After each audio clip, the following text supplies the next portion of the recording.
y est, la voici, la robe 4 rectangles. Donc j'avais fait une petite vidéo pour vous montrer ma robe 4 rectangles qui avait l'air d'un sac et toutes les petites astuces que j'avais trouvées pour essayer d'améliorer les choses. Et puis je vous avais dit, j'ai appris de mes erreurs, donc maintenant j'aimerais proposer un tuto de robe 4 rectangles qui est amélioré et qui est fait, en tout cas moi, qui me correspond mieux. Donc c'est ce que je vous propose aujourd'hui. Voilà, donc dans un instant je vous montre ce que donne ma robe et comment on fait pour la réaliser. Avant ça, si vous voulez recevoir d'autres tutos, si vous voulez être au courant des sorties de la chaîne, abonnez-vous à la chaîne, cliquez sur la petite cloche pour recevoir les notifications. Et si vous voulez vraiment ne rien rater de mes vidéos et avoir un peu de motivation, de l'inspiration qui arrive dans votre boîte mail directement tous les mercredis, eh bien vous vous inscrivez au Club Couture de Charlène. Donc vous cliquez sur le lien qui est dans la description de cette vidéo et vous serez inscrit au mail du Club Couture. Tous les mercredis, vous recevrez dans votre boîte mail les vidéos sorties dans la semaine, des astuces, de l'inspiration, bref, plein de choses pour vous motiver à coudre et vous sentir un petit peu moins seul. Allez, alors je vous montre déjà ce que donne ma robe au global. Alors, le tissu étant transparent, je la qualifierais plutôt de robe 4 rectangles de plage. Donc là, j'ai mis un maillot en dessous. Alors peut-être que vous êtes déçus parce que quand on tape sur Google robe 4 rectangles, on tombe en premier sur cette photo-là. Alors ça, ce n'est clairement pas une robe 4 rectangles puisque le bas est beaucoup plus large.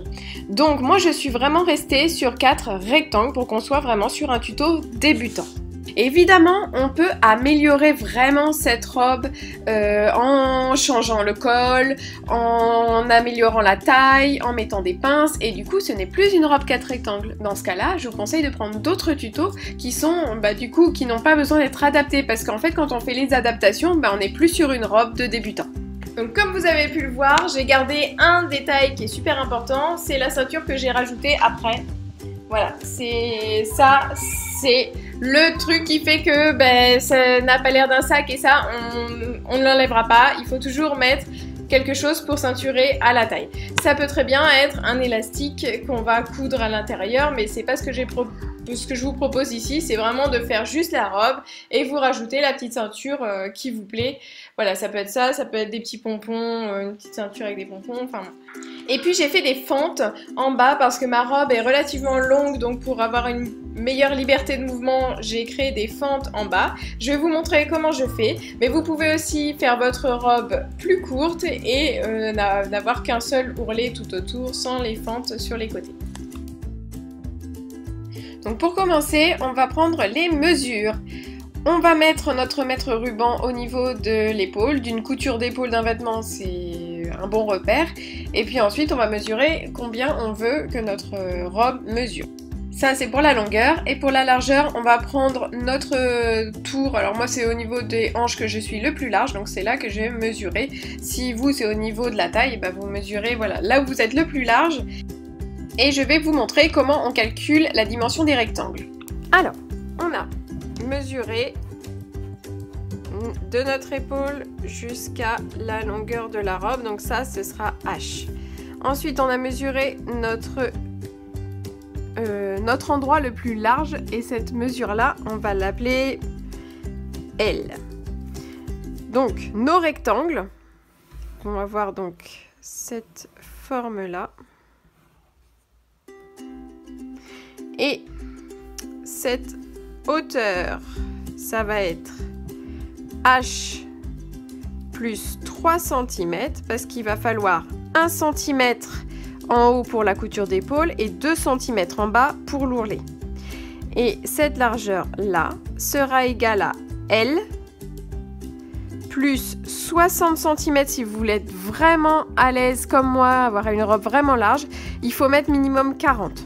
Si vous voulez qu'elle soit plus ajustée, comme celle que j'ai faite dans ma précédente vidéo. Et tout ça, on va le diviser par 4 puisqu'on a 4 rectangles. Voilà, donc cette mesure-là, c'est votre tour de taille ou de hanche comme moi, plus 60 divisé par 4. Maintenant, on va découper nos rectangles.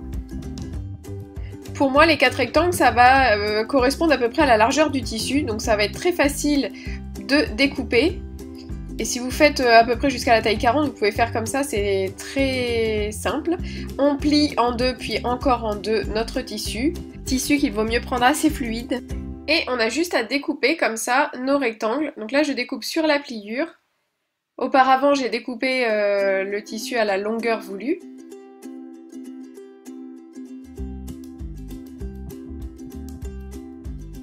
Et je découpe également les lisières, qui sont des choses qu'on n'a pas forcément envie d'avoir là avec les petits fils qui dépassent. Voilà, je veux 4 rectangles bien propres. Ensuite, je vais prendre la mesure de mon décolleté, donc toujours en partant de la couture d'épaule, je vais jusqu'à la ligne de poitrine, jusqu'à la pointe de poitrine, et je vais rajouter 1 cm pour la couture en haut. Et cette distance, je vais la reporter sur chacun de mes rectangles, de chaque côté du rectangle. Pourquoi de chaque côté? Parce qu'il y a un côté qui va servir pour le décolleté, et il y a un côté où ce sera le repère pour arrêter les emmanchures. J'ai également fait un petit repère en haut de mes rectangles pour savoir où était le haut justement. Si vous voulez comme moi faire des fentes en bas, c'est le moment de mesurer la longueur que vous voulez qu'elles aient. Et de reporter cette mesure en bas de vos rectangles. Donc pour que ce soit vraiment simple, moi je vais reporter des deux côtés des rectangles, même si ça va me servir que d'un côté, puisqu'il y aura un côté ouvert du côté de la fente et il y aura un côté qui sera cousu jusqu'en bas pour le milieu devant ou le milieu de dos. Je fais ces repères sur les 4 rectangles. C'est le moment de surfiler. Si vous ne savez pas ce qu'est surfiler, j'ai fait une vidéo exprès, je vous le mets en haut. Il va falloir surfiler le haut de chaque rectangle et ensuite tout le tour du rectangle à partir du repère de décolleté. En gros, il s'agit d'éviter que le tissu s'effiloche, donc avec un point zigzag ou avec un point spécial. Donc tout ça c'est expliqué dans la vidéo vraiment sur surfiler que vous retrouverez sur ma chaîne. Le rendu doit être à peu près celui-ci. Ensuite, on va placer le haut des rectangles bord à bord, endroit contre endroit, attention, et on va venir faire une piqûre tout le long à 1 cm du bord. Nous réalisons comme ça les coutures d'épaule. Pour la tension du fil, je l'ai mise à 3 puisque mon tissu est assez fin. Un point d'arrêt pour commencer, avec une petite marche arrière, et on repart en avant, comme ça tout le long. On a donc maintenant 2 grands rectangles assemblés. Donc là, c'est ma couture épaule. Et je vais venir assembler donc le milieu devant et le milieu derrière de ma robe. Pour ça, je vais faire correspondre les repères que j'avais pris au niveau du col. Et je vais coudre tout le long jusqu'en bas de chaque côté. Donc là j'ai pris un repère ici et je vais coudre tout le long jusqu'en bas. De l'autre côté de la ligne d'épaule, je vais faire pareil, je cherche le repère, je l'ai mis en vis-à-vis et je couds tout le long comme ça, endroit contre endroit à 1 cm du bord. Ensuite on va faire un mini ourlet tout autour du col. Donc là on est au niveau du col et on va faire un mini ourlet. Quand on arrive au niveau de l'encolure devant, du décolleté là, on va faire un petit point. Là, on va renforcer cette couture là pour pas que ça se découse par la suite. Et on va faire tout le tour là, un ourlet sur toute l'encolure, devant et derrière. Avant ça, vous avez bien essayé votre robe et vous avez vu que le décolleté était assez profond. Si le décolleté n'était pas assez profond, décousez un petit peu quelques points pour adapter à la profondeur que vous désirez. Je vous fais le détail du petit ourlet. Donc le petit ourlet, ça va être on replie comme ça et on replie à nouveau comme ça. Voilà, pour une finition bien propre. Je me positionne vraiment au bord de mon petit ourlet que je vais faire au fur et à mesure sans trop tirer mon tissu à chaque fois. Et je vais tenir mes fils derrière pour ne pas avoir de petits nœuds qui s'en mêlent sur l'arrière. Voilà, donc là j'ai fait mon ourlet au niveau du col. Là ce sont ça c'est ma couture d'épaule. Et là maintenant je vais faire le même petit ourlet entre mes 2 repères de manches. Donc ici mon repère bleu, je vais faire tout là, je passe au niveau du repère d'épaule, de la couture d'épaule et je vais m'arrêter à mon repère bleu qui est là. Voilà, je vais écoute tout ça faire un petit ourlet exactement comme je l'ai fait pour le col.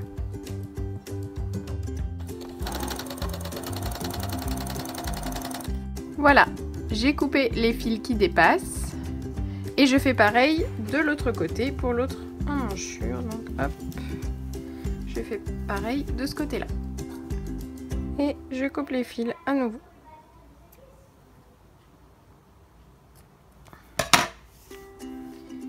Ensuite, je vais pouvoir faire mes coutures côté. Donc, pour faire la couture côté, je vais commencer au niveau du repère bleu. Et je vais aller jusqu'en bas.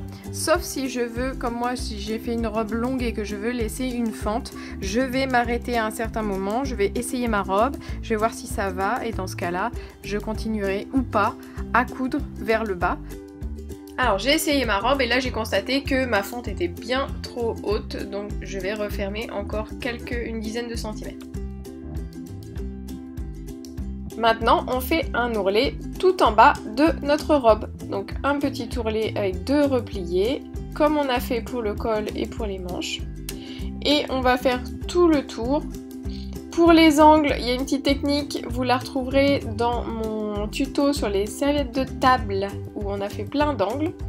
Pour les fentes, on va faire comme pour le col, on va renforcer avec des allers-retours au niveau de la fente parce que c'est vraiment une zone qui est sollicitée avec le mouvement des jambes, donc il faut solidifier. Et puis voilà, on fait tout le tour du bas de la robe avec notre ourlet. Voilà à quoi ressemble mon ourlet d'1 centimètre à peu près, piqué à 1 millimètre du bord.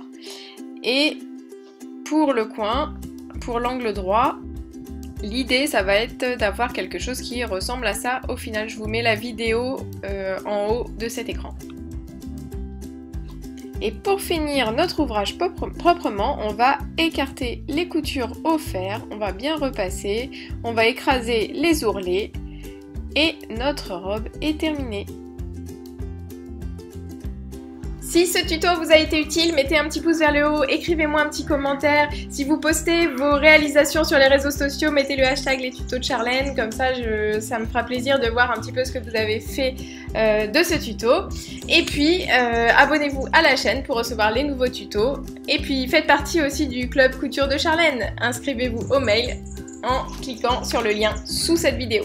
Allez, à bientôt!